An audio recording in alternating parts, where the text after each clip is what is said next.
The Taurics had ruled the Orion Arm for millennia. Their race evolved from the most dangerous hunters on their home planet. With hard armor covering their bodies, natural weapons that could shoot electricity, and reflexes faster than most creatures could see, they conquered everything in their path. Hundreds of star systems bowed to them. Lesser species either served them or died. Captain Deho sat alone in his monitoring station office, his face lit by the blue glow of multiple screens. He rubbed his tired eyes as he reviewed the latest deep space data. For 3 years, he had commanded this outpost beyond Pluto's orbit, watching the stars for signs of other life. Most of his colleagues saw the assignment as boring, a career dead end. But Deho had always believed they weren't alone in the universe. Now he wished he had been wrong. The pattern was unmistakable once you knew what to look for. Radio emissions from distant star systems would grow steadily for years, suggesting developing civilizations. Then they would suddenly stop. Complete silence.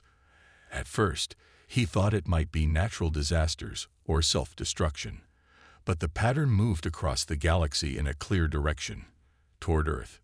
"Captain, I've finished the analysis you requested," Jai-1 said, entering with a tablet in her hand. Though only 28, Jai-1 had a brilliant mind for patterns and data analysis. "And?" Deho asked, though he already suspected what she would say. "It's not random. The emissions don't just stop. They change briefly before going silent.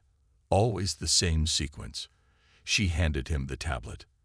"And the pattern is moving systematically. Whatever is causing this has visited 37 star systems in the last 200 years. Deho studied the 3D map showing the movement. A chill ran down his spine. "They're following the galactic arm toward us." "There's more," Jai-1 said quietly.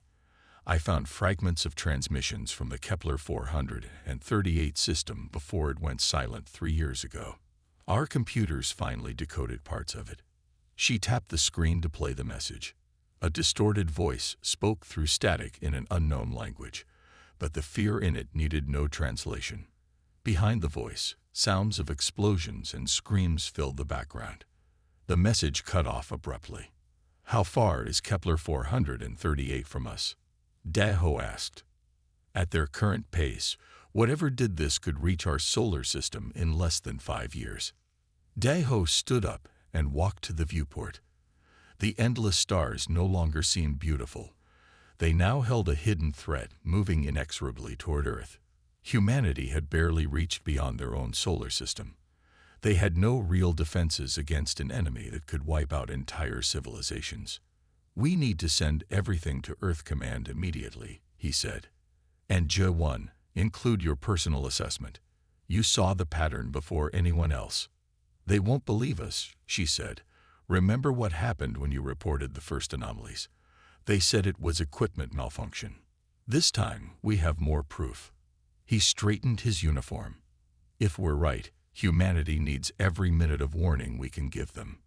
3 days later, Deho stood nervously before the 5-person review board on Earth. His presentation had lasted nearly an hour, showing all the evidence he and G1 had gathered. The room remained silent as Admiral Park, head of Earth Defense Command, studied the data. "You're suggesting an alien force is systematically wiping out civilizations and heading our way?" Park finally asked. "Yes, sir. The evidence points to a methodical conquest, not random extinctions." The youngest member of the board, Colonel Tawu, leaned forward. "If this is true, we're severely outmatched. Our most advanced ships haven't even reached Alpha Centauri yet. Which is why we must prepare now," Deho insisted. "Ju-1's analysis suggests they follow a specific pattern, testing each system's defenses before full attack.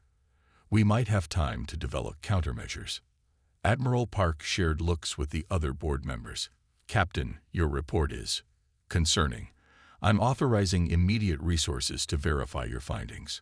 Colonel Tawu will lead a special task force, and your station will be upgraded with our most sensitive detection equipment.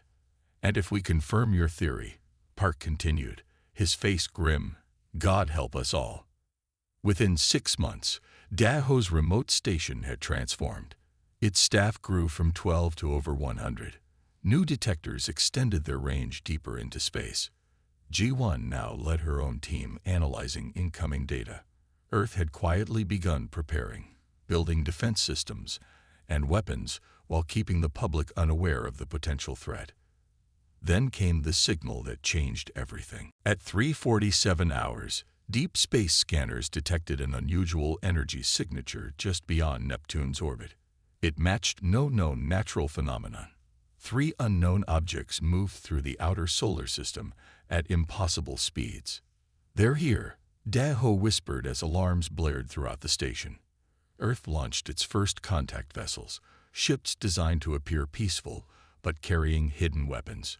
Humanity's representatives would try diplomacy first, but they prepared for the worst. The alien vessels dwarfed Earth's ships. Their hulls shimmered with an iridescent material that seemed to absorb light. Scans revealed they generated energy readings far beyond human technology. When the communication came, it was in perfect Earth standard language. The aliens had already studied human broadcasts. "We are the Taurok Imperium. Your solar system now falls under our protection and control. Surrender your resources and accept your place in our dominion." The message continued, explaining how humanity would serve as a vassal species. Their demands were presented not as threats but as simple facts, as if the outcome was already decided. Daho watched the exchange from his command center, his heart racing. Humanity's first contact with alien life, and it confirmed his worst fears.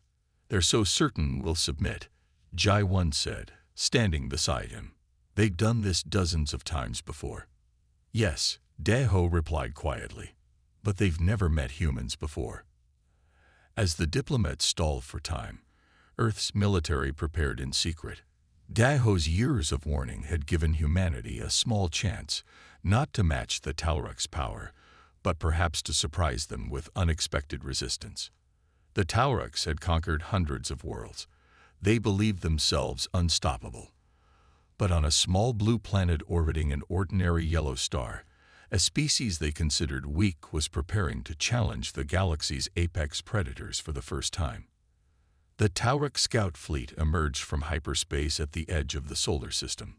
5 massive ships, each shaped like curved black talons, moved with perfect coordination. They had done this many times before. Their scanners immediately began analyzing the system. Commander Krell stood on the bridge of the lead vessel. His scaled skin reflected the soft blue light of the command center. 6 eyes scanned multiple data screens at once. 300 years of conquering lesser species had made this routine. "Primitive technology," Commander reported his science officer. Their ships used simple chemical propulsion. No energy shields. Weapons appeared to be basic projectiles and low-grade energy beams. Krell made a clicking sound with his mouthparts, the Taurok equivalent of a dismissive laugh. "Another easy harvest. What of the inhabitants?" "Bipedal mammals. Soft-bodied with no natural armor. Slow neural responses. They call themselves humans."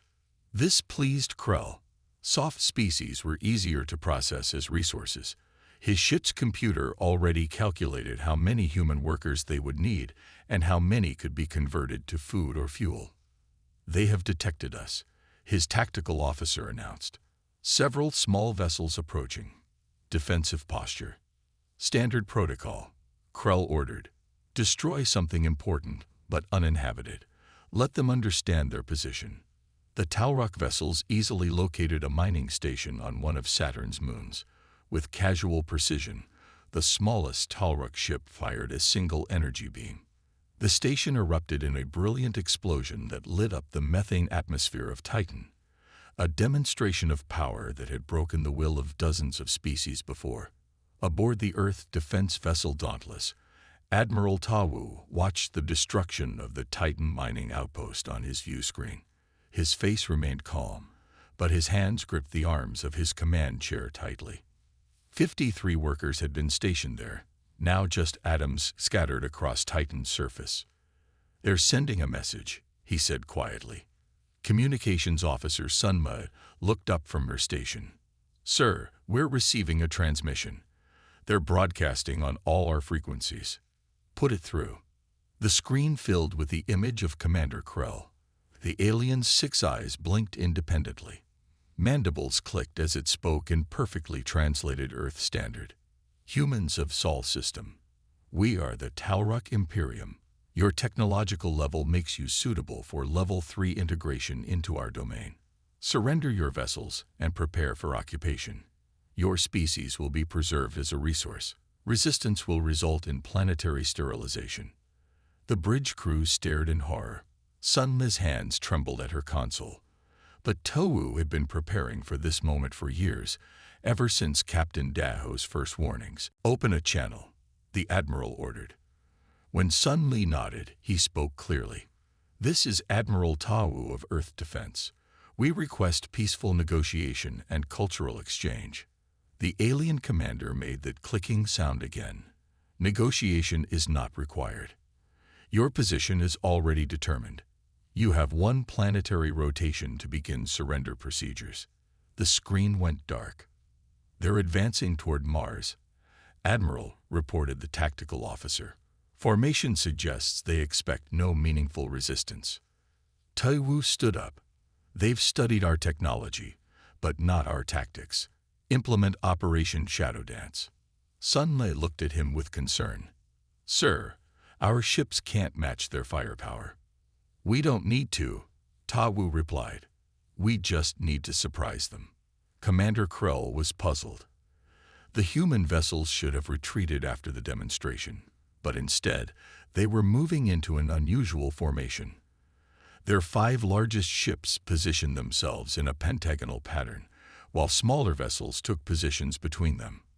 They appeared to be attempting some primitive defense stance, his tactical officer noted with amusement. Krell felt uneasy.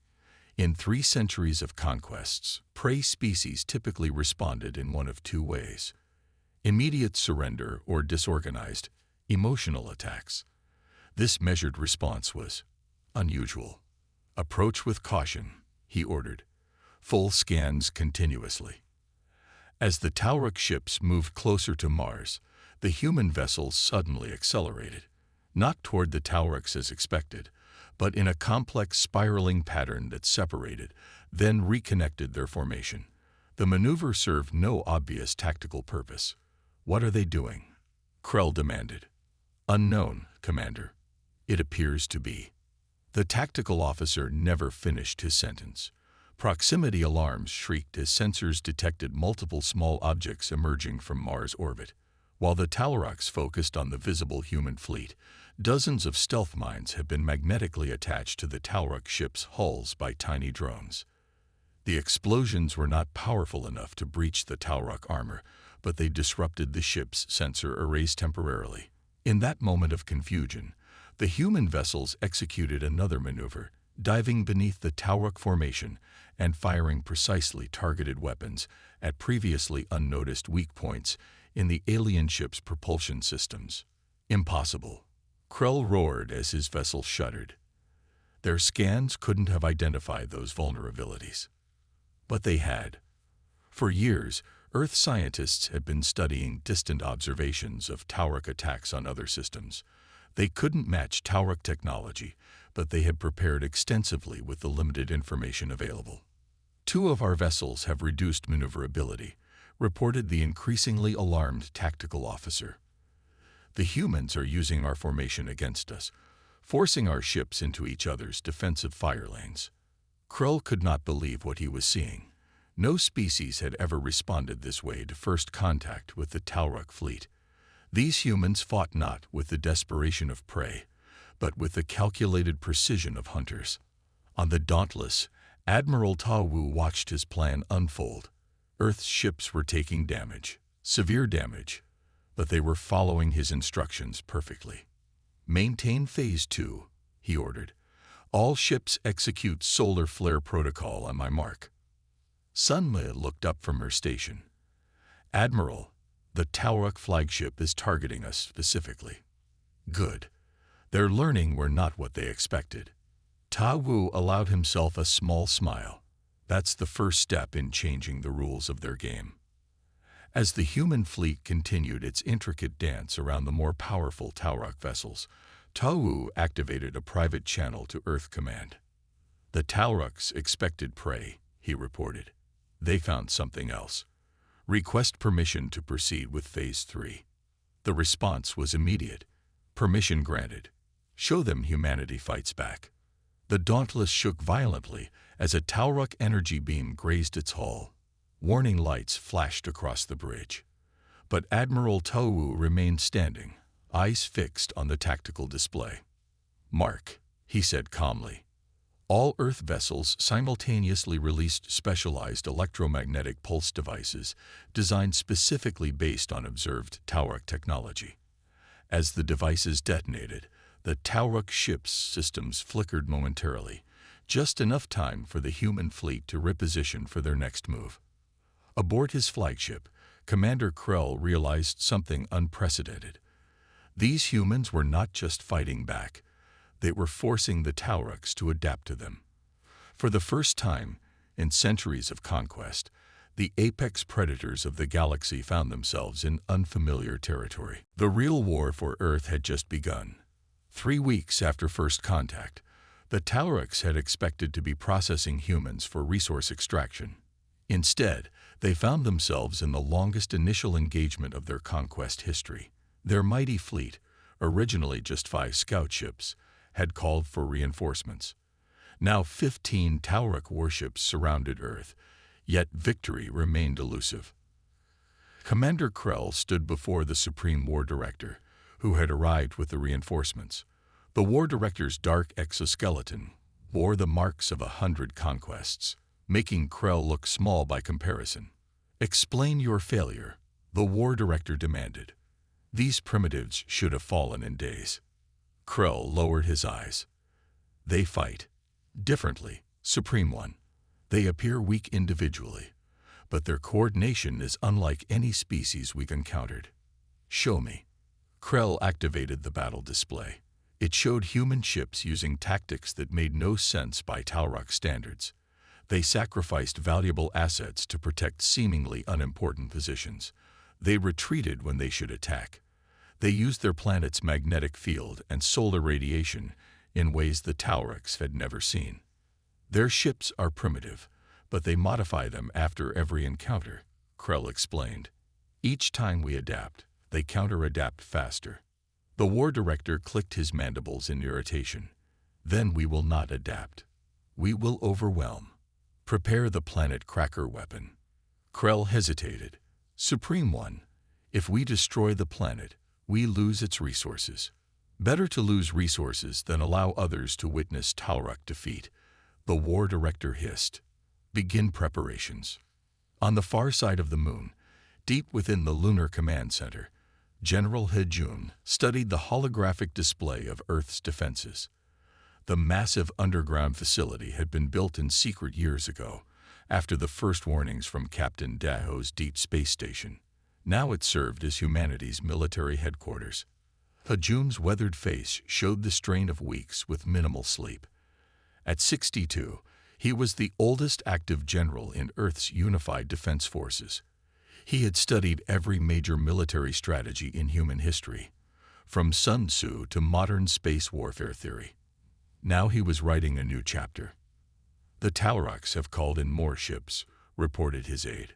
"Our orbital sensors count 15 capital ships now." Hejun nodded. "They're following their conquest pattern. First the scouts, then the main fleet, then planet killers." "Planet killers." The young aide's voice shook. "If they follow their usual timeline, we have about 48 hours before they deploy a weapon capable of destroying Earth." The general turned to a different display showing hundreds of small dots scattered throughout the solar system. These were not warships but tiny automated drones, his distributed defense network. Conventional military wisdom suggested concentrating force. Hejun had done the opposite, spreading thousands of small, independently functioning units across space. "Send the signal to activate Phase 3. Commander Krell studied the readings more carefully. "These objects are moving with purpose, Supreme One. and there are more appearing from Mars orbit and the asteroid belt. Suddenly, alarms blared across the Taurok command ship. Similar small objects had been hiding in sensor-dead zones throughout the solar system. Now thousands of them were activating simultaneously, moving toward Taurok positions in a carefully choreographed dance. Evasive maneuvers, Krell shouted, but it was too late. The first wave of drones didn't attack directly. Instead, they released specialized electromagnetic pulses calibrated to the specific frequency of Taurok neural systems. The effect was immediate.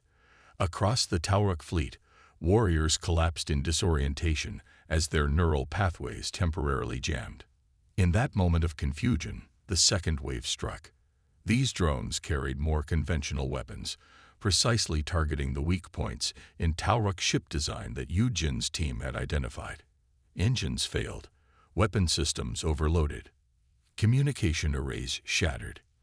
The massive planet cracker weapon, only partially charged, drifted off course as its control systems failed. In the Lunar Command Center, General Hejun watched the battle unfold exactly as he had planned. The Tauroks had superior technology and biology, but they had one critical weakness: their predictability. As apex predators, they had never needed to innovate beyond a certain point. They fought the same way against every species they encountered. Humans, however, had evolved as adaptable problem solvers.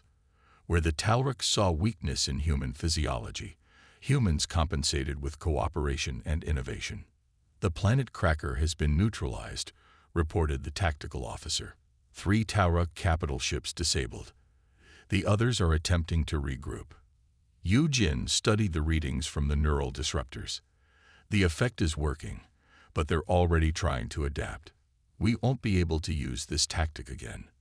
We don't need to, Hejun replied. We just needed to buy time for Phase 4.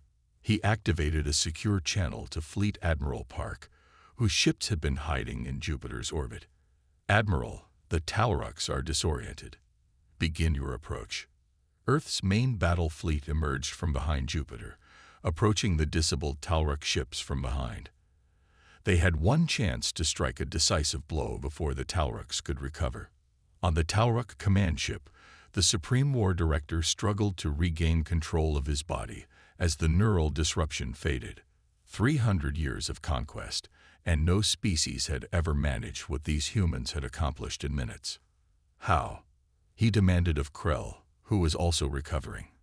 How did they know our neural frequency? How do they target our specific weaknesses? Krell had no answer. The Tauroks had always seen other species as resources to be harvested.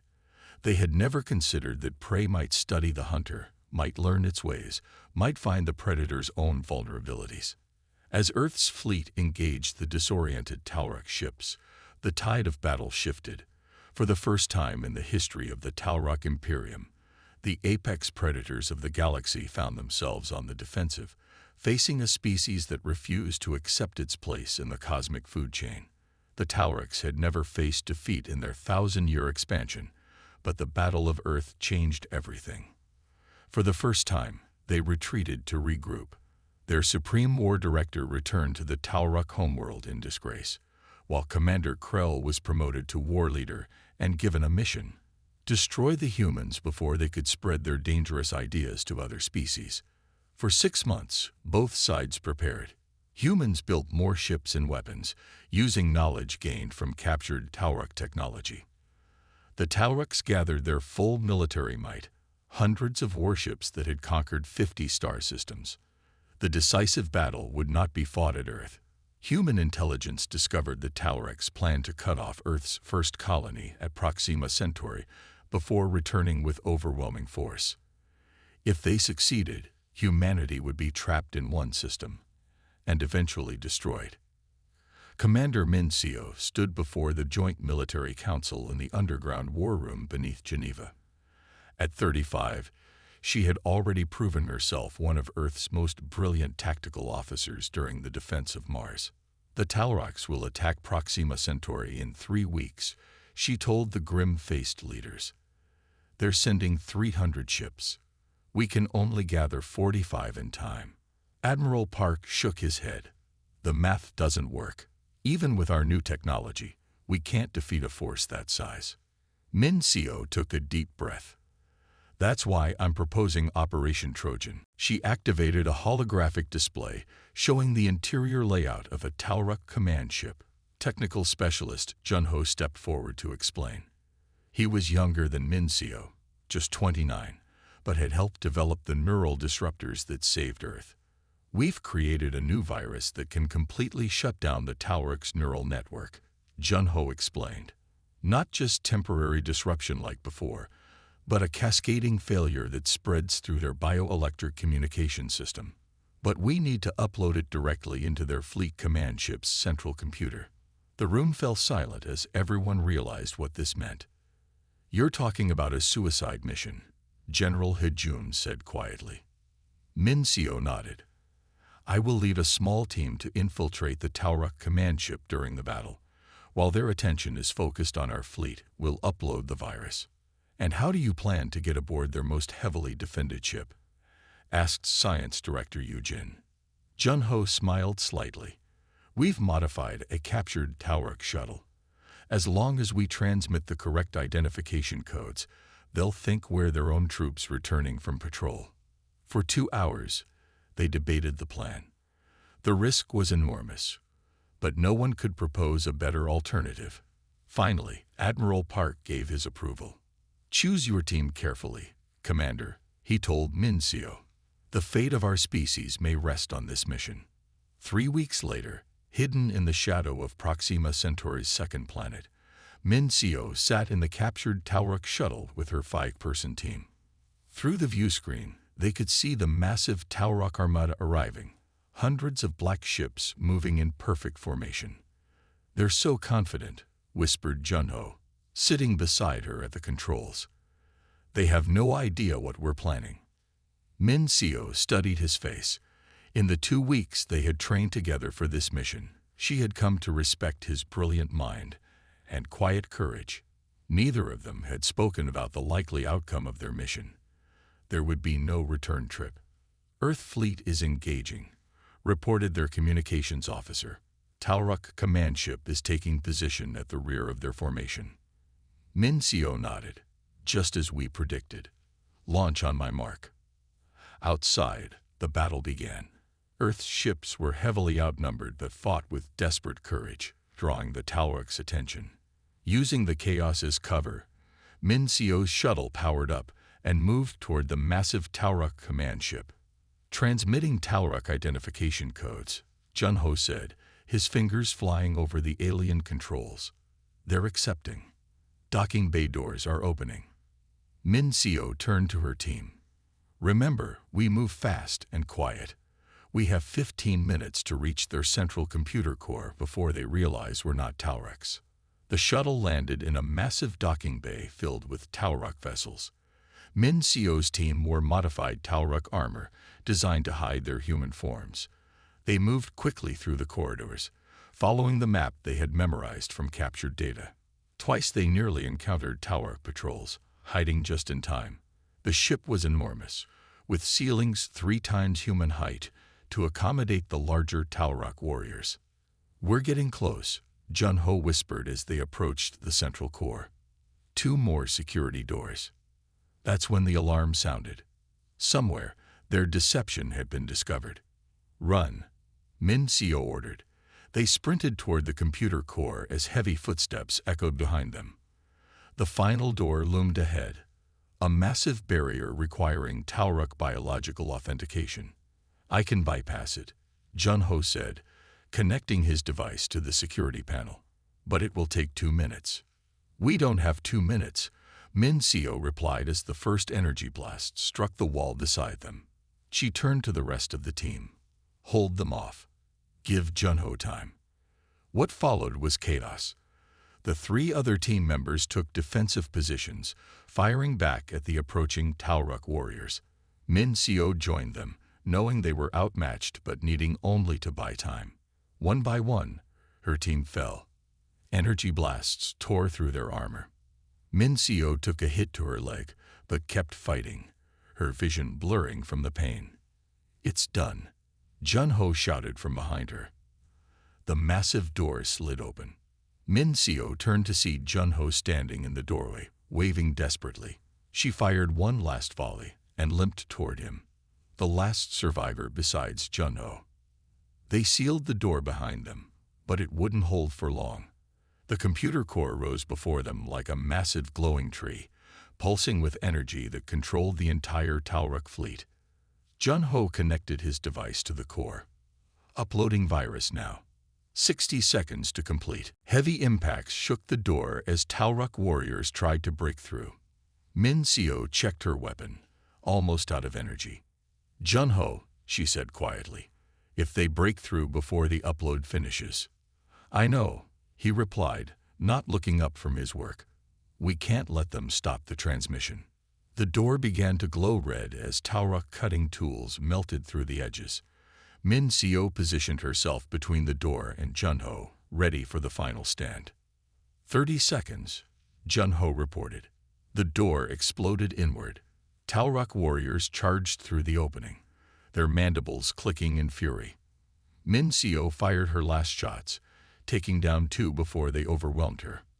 As a Taurok blade pierced her armor, she heard Jun-Ho's triumphant shout. Upload complete. Throughout the Taurok fleet, ship after ship suddenly lost power as the virus spread through their bioelectric network. Warriors collapsed as their neural implants failed. Weapons went silent. Engines died. In orbit above Proxima Centauri, the human fleet watched in amazement as the mighty Taurok armada drifted powerless in space. On the command ship, as Taurok warriors fell around him, Jun-Ho crawled to Min-Seo's side. She was badly wounded but still breathing. Did it work? She whispered. Yes, he told her, taking her hand. It worked. Earth is safe. As consciousness faded, Min-Seo smiled. The apex predators of the galaxy had finally met their match, not in strength or speed, but in humanity's greatest assets, sacrifice and cooperation. In the aftermath of a great war, the galaxy watched with hope as humans proposed a new way of living together. The Terran Cooperative emerged not as conquerors, but as potential partners for peace. Ambassador Hyun-Ki stood before the Galactic Council, his words carefully chosen to show a different path forward.